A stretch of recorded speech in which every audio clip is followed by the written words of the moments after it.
Batasi waktu berapa?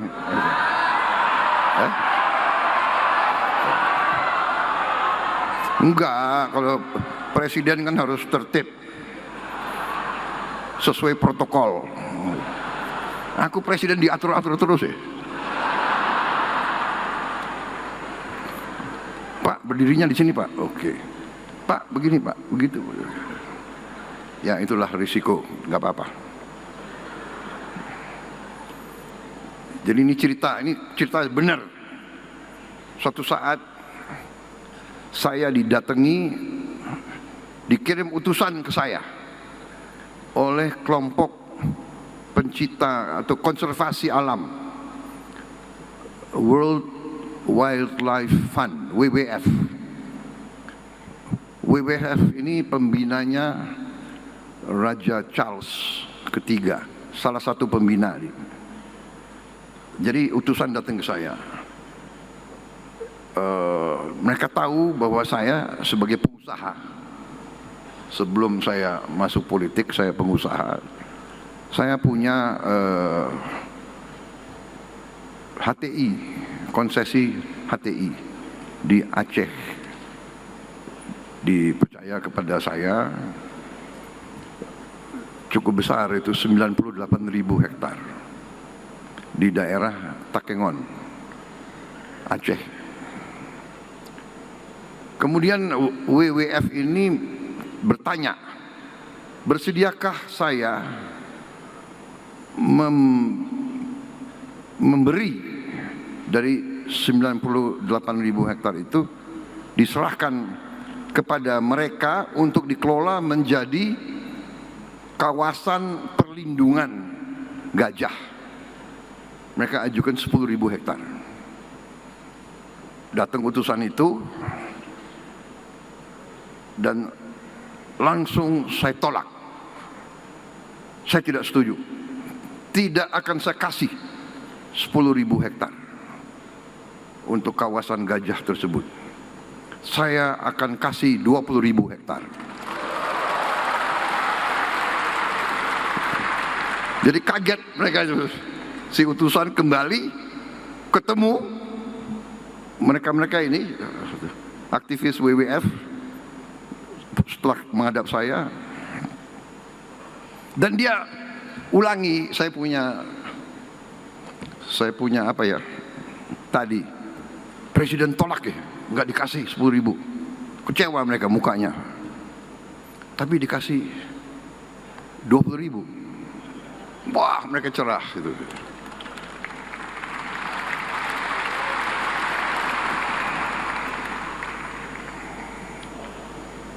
Kemudian cerita ini sampailah ke Raja Charles III di Inggris, karena beliau sangat concern terhadap perlindungan alam dan satwa, flora dan fauna dan sebagainya.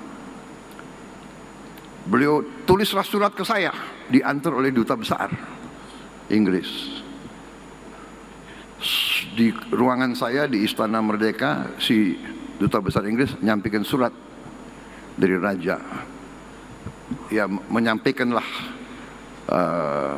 terima kasih atas dukungan saya dan sebagainya. Begitu saya baca surat dari Raja Charles, saya sampaikan ke duta besar, memang dari konsesi yang saya kuasai, saya serahkan 20.000 hektar.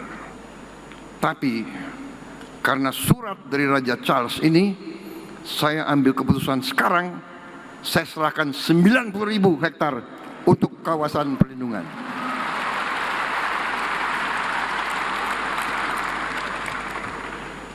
Saya sisakan 8.000. Ya. 90.000 saya putuskan. Jadi tadi itu slide-nya salah gitu, ya. Sudah 90.000 kita serahkan. Nanti diproses ya. Menseknek dan Menteri Kehutanan. Saudara-saudara, ini saya jelaskan karena saudara telah memilih gajah sebagai lambang saudara. Berarti semua kader PSI harus jadi aktivis melindungi gajah. Karena gajah masih terancam. Mereka diburu untuk gadingnya, walaupun sudah dilarang. Kemudian habitat mereka semakin terjepit. Kalau tidak salah di seluruh Sumatera bagian utara mungkin sekarang tinggal 700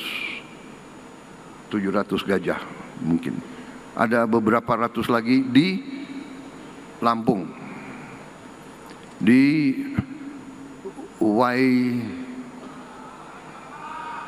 Waikambas, ya orang Lampung ya, Waikambas. Dan Waikambas pun akan saya kasih perhatian khusus.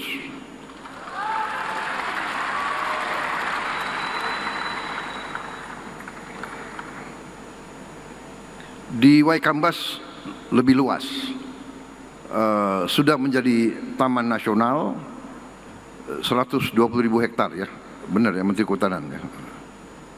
Memang pantas ya PSI dari awal ngincernya Kementerian Kehutanan. Karena mungkin sudah ada insting ingin melindungi hutan, ingin melindungi gajah-gajah. Jadi saya terima kasih saudara milik gajah sebagai simbol. Dan itu pun juga pinter juga, jadi saya agak ada titik lemah kalau menghadapi PSI sekarang ini.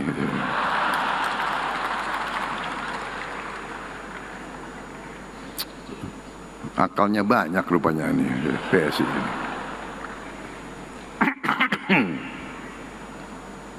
Saya ucapkan selamat atas kongres yang dilaksanakan dengan baik, tertib. Sangat senang saya melihat terobosan-terobosan saudara, keberanian saudara untuk inovasi, dan ujungnya bahwa saudara tetap rukun dalam partai saudara. Sering di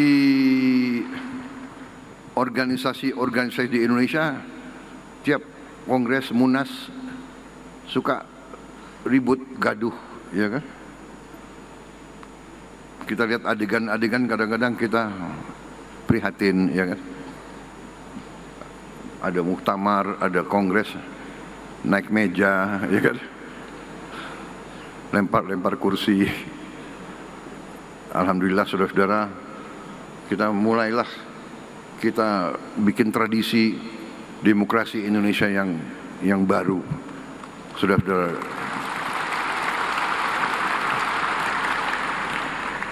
kerukunan benar adalah kunci dari keberhasilan suatu negara.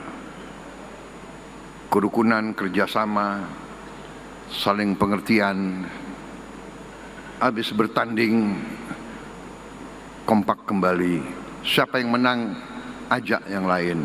Pak Jokowi menang, ngajak saya, saudara-saudara, ya kan? Dan saya buktikan ya, koalisi yang saya pimpin sekarang terdiri dari partai-partai yang juga pernah dalam pertandingan melawan saya, tidak ada masalah. Sesudah itu kita gabung kembali.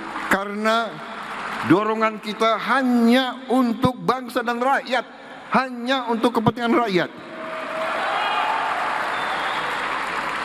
Karena sekarang ada fenomena, tidak hanya di Indonesia. Saya keliling di mana mereka juga cerita. Sekarang banyak orang-orang yang merasa dirinya pintar. Ya mungkin gelarnya banyak, ya sekolahnya mungkin hebat, mengangkat dirinya menjadi orang terpintar. Semua dikomentari. Iya kan? Semua dikomentari.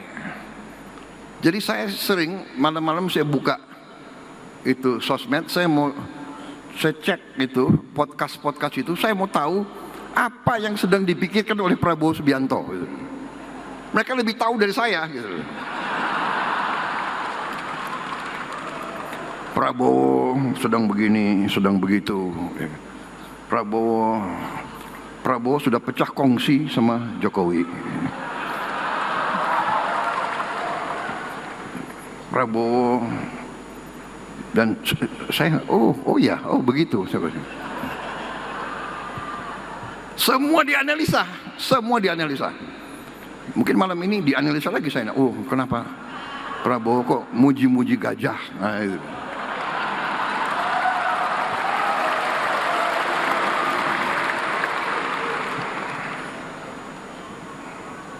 Jadi saudara-saudara,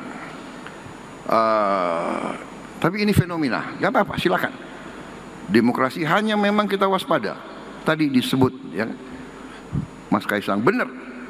Teknologi informatika bagus, inovatif, tapi berbahaya, bisa disalahgunakan. Hoax, ujaran kebencian, ya kan? Ujaran kebohongan, fake news kadang-kadang, ya kan? Dan tidak mau dikoreksi, tidak mau minta maaf dan sebagainya. Ini yang kita waspada, ya. Dan kita tidak boleh malas untuk komunikasi, untuk bicara. Saudara-saudara, kadang-kadang kita sebetulnya orang-orang seperti saya, orang-orang seperti Pak Jokowi ini, kita mau kerja. Sebenarnya kita tidak terlalu mau pidato-pidato. Benar. Saya kesini pertama saudara undang, kedua ya terusik minat saya. Pertama saudara milih lambang gajah, aku sangat sayang sama gajah. Gajah yang benar. Kalau partai semua saya sayang.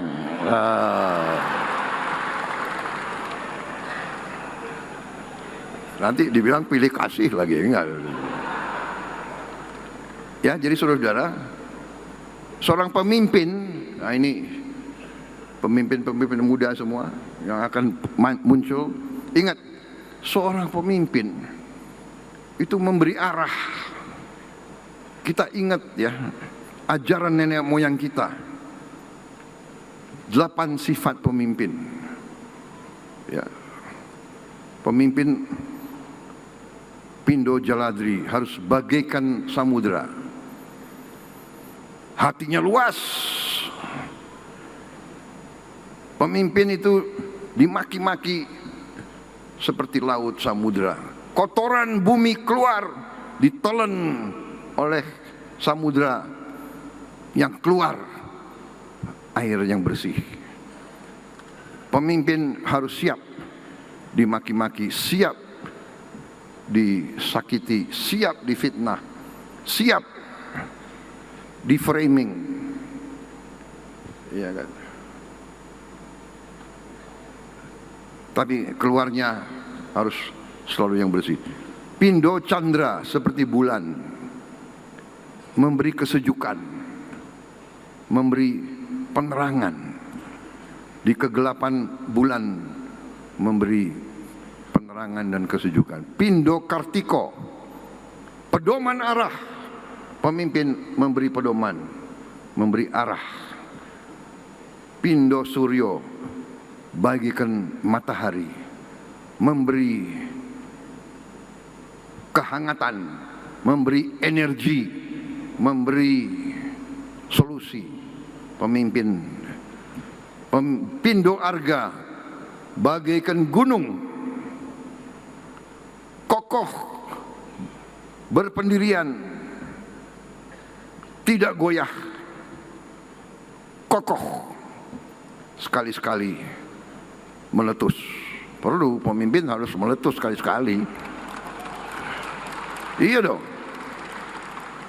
menghadapi koruptor maling, ya kita boleh kita meletus, kita maling.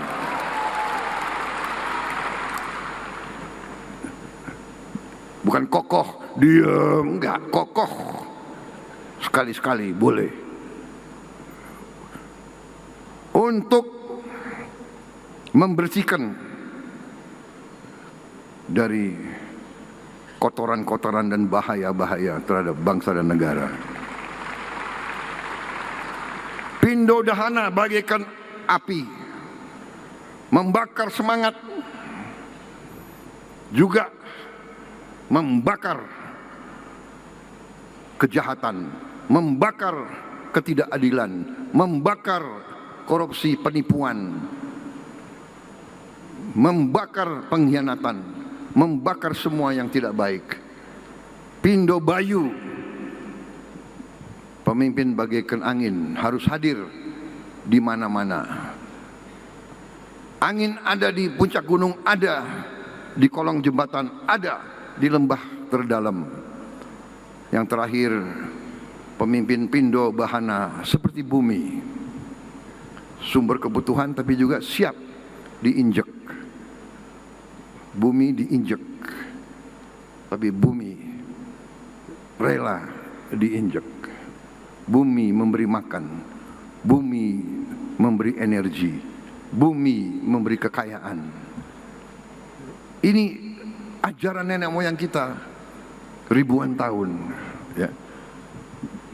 Juga pemimpin itu Ingarso Sungtelodo di depan memberi contoh, harus memberi contoh.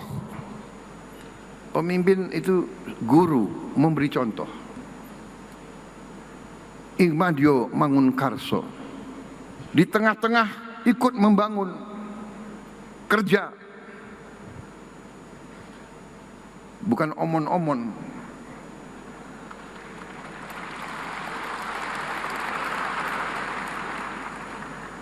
Berbeda pidato, memberi arah, mengajarkan, karena pemimpin ya guru. Pemimpin itu guru, pemimpin itu kawan seperjuangan. Pemimpin itu adalah pelindung, pengayom. Saudara-saudara, buka semua sejarah biografi, buka semua buku psikologi. Kenapa ada pemimpin dan kenapa ada pengikut, dan siapa yang dipilih jadi pemimpin. Ingat, yang dipilih menjadi pemimpin adalah yang tadi, ya, bisa memberi arah, bisa melindungi, bisa mengayomi, bisa memberi kehangatan, bisa menegakkan kebenaran, yang terutama tadi memberi rasa aman dan memberi contoh. Saudara-saudara, PSI harus menghasilkan tokoh-tokoh pejuang. Saya katakan di Gerindra, kita partai politik, saudara boleh cita-citamu jadi politisi, tapi lebih mulia, lebih hebat, lebih gagah kalau saudara lebih dari politisi, tapi saudara menjadi pejuang politik. Pejuang politik, pendekar politik, membela keadilan, kebenaran dan kejujuran, membela kaum yang lemah, membela kaum yang miskin, membela kaum yang tertindas. Kau pejuang politik. Menang dan kalah urusan belakang. Tapi kalau kau berada di jalan yang benar, insya Allah saudara akan dicintai dan saudara akan didukung. Karena rakyat kita memerlukan pejuang-pejuang politik yang membela rakyat, bukan yang membela ketidakadilan. Saudara-saudara sekalian, saudara partai yang terdiri dari banyak anak-anak muda, saudara saya lihat berani melakukan terobosan-terobosan. Saudara berani menggunakan teknologi-teknologi yang baru. Ingat, rakyat Indonesia di tahun 2025 ke depan bukan rakyat Indonesia tahun 90-an. Rakyat Indonesia sekarang pandai-pandai. Rakyat Indonesia punya gadget semua. Rakyat Indonesia itu menangkap siapa pemimpin yang benar dan siapa pemimpin yang tidak benar. Memang ada usaha tadi menggunakan teknologi, menggunakan uang, menggunakan sosmed, membayar pakar-pakar, nyinyir, menghidupkan pesimisme. Saya geleng-geleng kepala. Ada orang-orang yang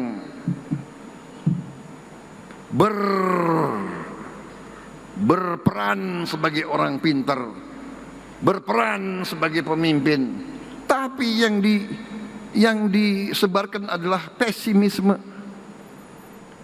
Indonesia gelap, kabur aja deh. Lo kabur aja loh.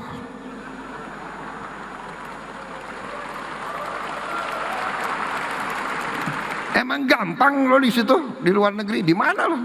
Lo dikejar-kejar di situ lo.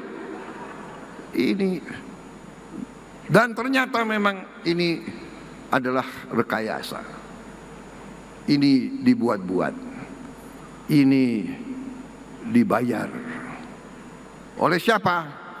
Oleh mereka-mereka yang ingin Indonesia selalu gaduh, Indonesia selalu miskin.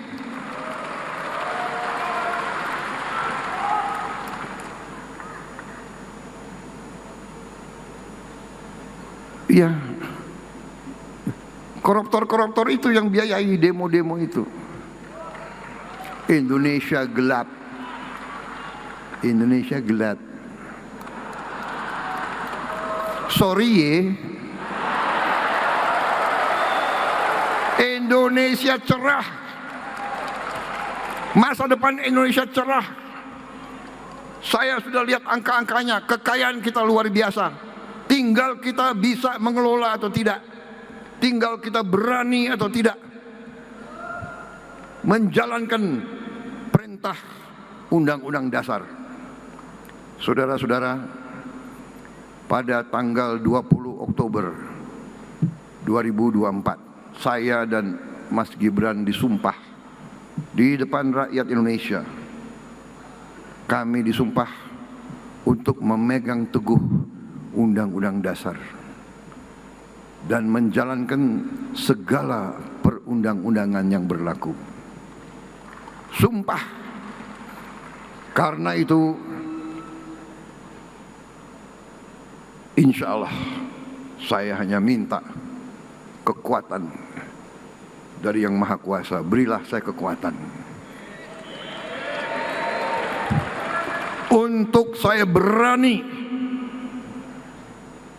menegakkan Undang-Undang Dasar Negara Republik Indonesia.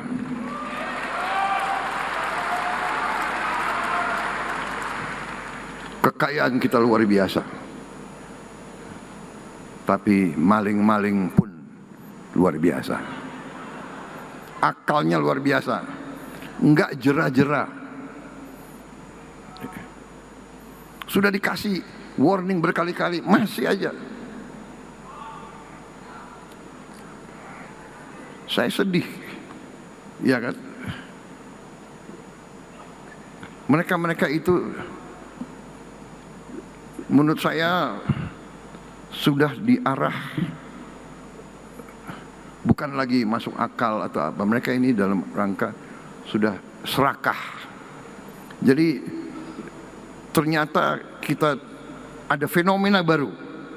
Ya, saya kira mazhabnya tadinya mazhab ini, mazhab itu. Ini ada mazhab baru ekonomi itu, yang saya sebut mazhab serakahnomics. Serakahnomics ini sudah liwat, nggak ada di buku, nggak ada di universitas ilmu ekonomi kayak begini. Ini ilmu serakah. Tapi ya tunggu tanggal mainnya.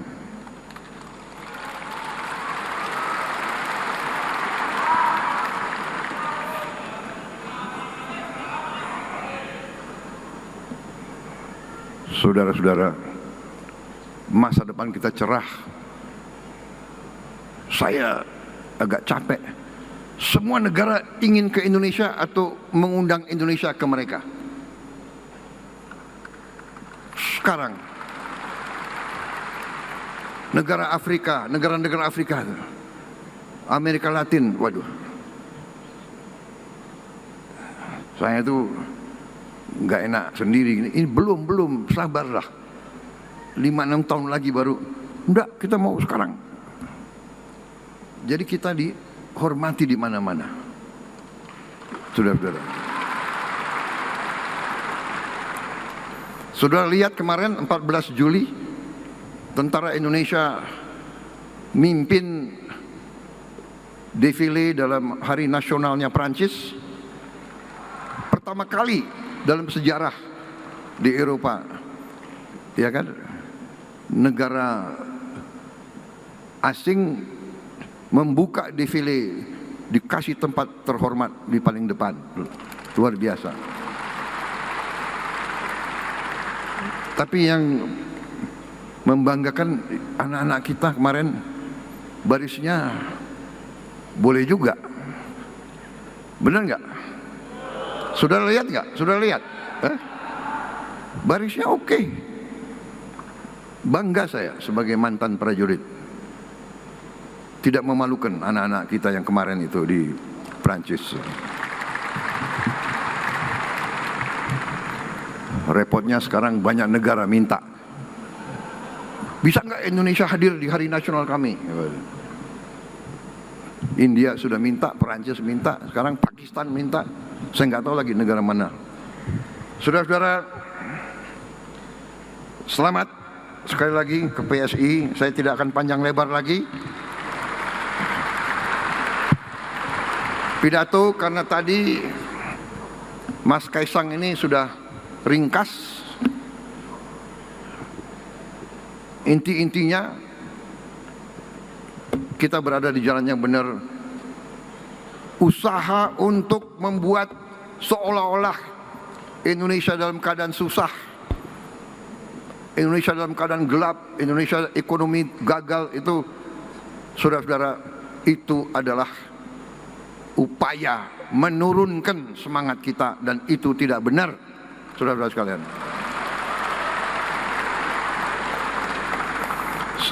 Saya diberi laporan oleh Menteri Investasi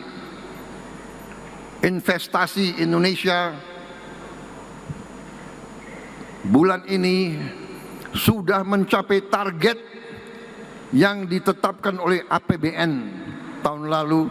APBN 2025 kita sudah mencapai target bulan Agustus ini.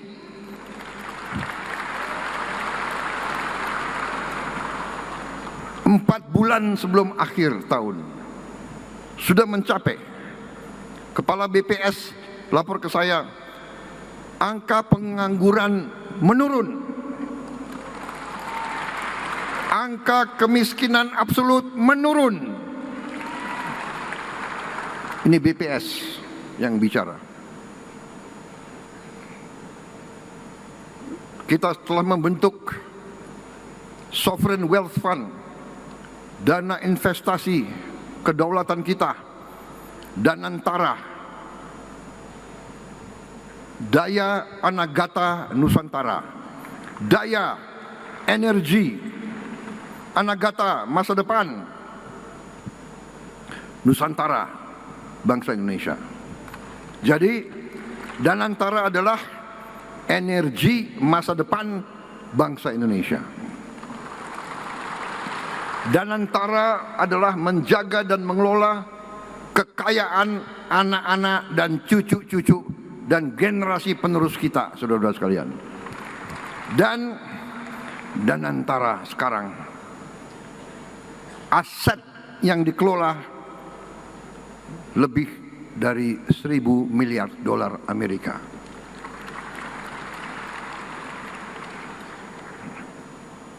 Saudara-saudara sekalian,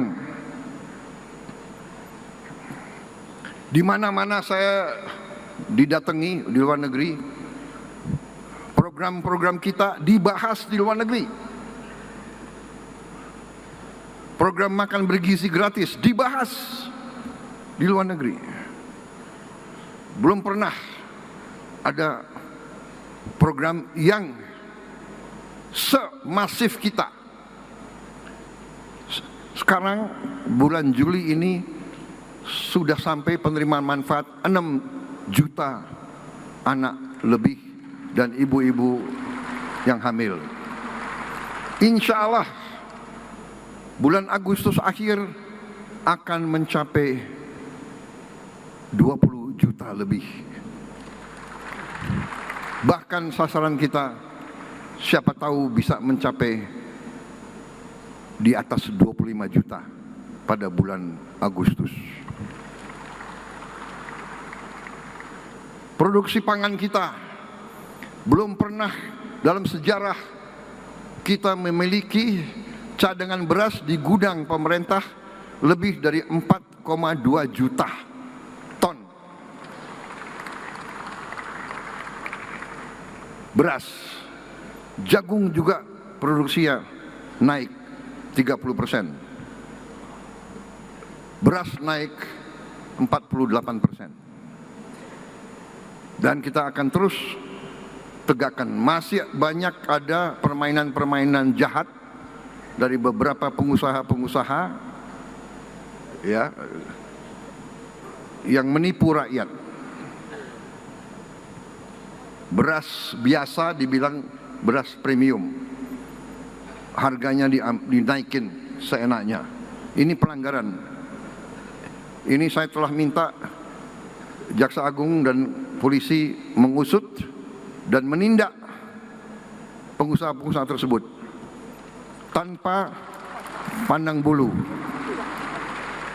Saya dapat laporan kerugian yang dialami oleh bangsa Indonesia adalah 100 triliun tiap tahun. 100 triliun tiap tahun. Berarti 5 tahun 1.000 triliun. Ini kejahatan ekonomi yang luar biasa. Kalau menurut saya ini sudah termasuk subversi ekonomi. Menikam rakyat. Anda bisa bayangkan 100 triliun kita bisa bikin apa? Mungkin kita hilangkan kemiskinan dalam 5 tahun dengan 1.000 triliun itu. Terima kasih PSI, dukungan saudara-saudara.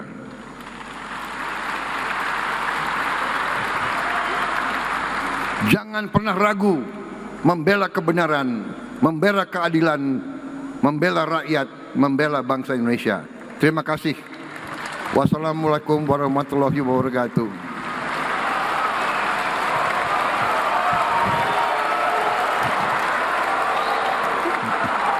Jayalah selalu PSI.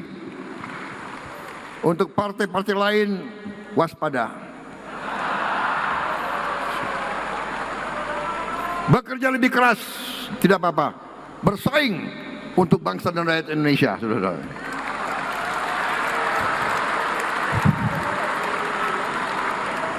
Kalau saya teriak gajah, bagaimana kalian sambut? Gajah! Wah, kurang semangat. Gajah! Ah, begitu Partai Muda. Terima kasih. Terima kasih atas undangan ini. Minta maaf kalau pidato saya kurang ilmiah. Tapi ya itulah Prabowo Subianto. Bicara dari hati. Ya. Jaga selalu bangsa dan republik. Terima kasih. Selamat berjuang. Terima kasih.